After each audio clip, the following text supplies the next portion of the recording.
candidly about my journey into turning and Charlie Kirk. When I was very young, my father developed brain cancer, and at critical times I didn't have a male role model to mold myself.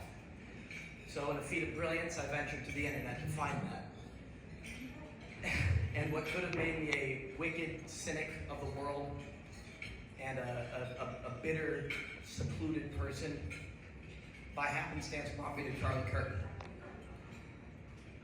I'd always liked politics. I grew up watching The West Wing with my mom. So I had the spirit there, but I couldn't connect the dots. Politicians existed on TV and nothing more. They were old, had a lot of money. That was kind of about it. But Charlie was different. Charlie was a kid from Chicago, college dropout, a Cubs fan. And he spoke to people that loathed him. And he met that with nothing but love. And I was baffled by that. Because I could not believe how someone can spend every day out on college campuses being berated and lambasted and meet them with nothing but love. From there I learned that was the work of Christ. That was only possible at the hands of someone who adored his God and served every day, worked every day to serve his God.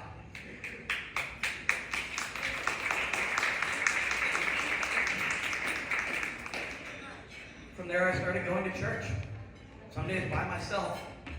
I was the only one, probably about 40 years younger than anybody else. I would sit in the pew on Sunday morning and come back. My mom would pick me up. And once I got to high school, I started getting into politics. So I started having that spunk. You know, Charlie was going out and he had facts. He had facts and he had that spunk. So I said, well, I wonder what I can do with politics. I really didn't find anything, but I kept the vision. Well, I made my way down from Wisconsin to Louisiana State University, where in spring, I met Luke Araby in Free Speech Alley. Many of y'all know our president, Luke Araby. And they were getting ready to set up for a gentleman by the name of Alex Stein, a conservative commentator. And Luke asked me, he said, you know, you seem to know your stuff. You seem to be interested in politics. Have you ever joined a political organization? I said, no. I've done a little bit of benign work for state legislatures back up in the frozen tundra.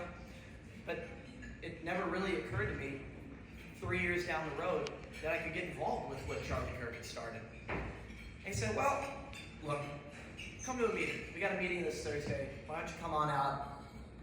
See how you like it. So I did.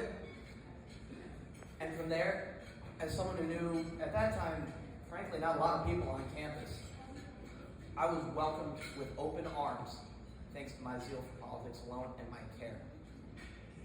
I met like-minded people that I can now call brothers. I met extraordinary leaders who I have no doubt will take the state in good hands. I owe everything to where I'm at right now to Charlie Kirk. Charlie was different than other political analysts and speakers. He didn't have a stuffy TV set. He wanted to go out and talk to people like me. And that's a hero. That's someone who you model yourself after. And in his absence, I really can't call it an absence because he's here. He's here right now. He's with us all. The movement will live on, stronger than ever. Kids like me who grew up listening to Charlie and developed that passion for politics, we have someone to work for it and try to make proud every day now. It's our job here at campuses all across the country to take in people who are on the outskirts of politics. You know, they're conservatives, maybe they went to church, but they were afraid to speak up. Charlie gave me a voice. Now it's our job to give them a voice. Thank you.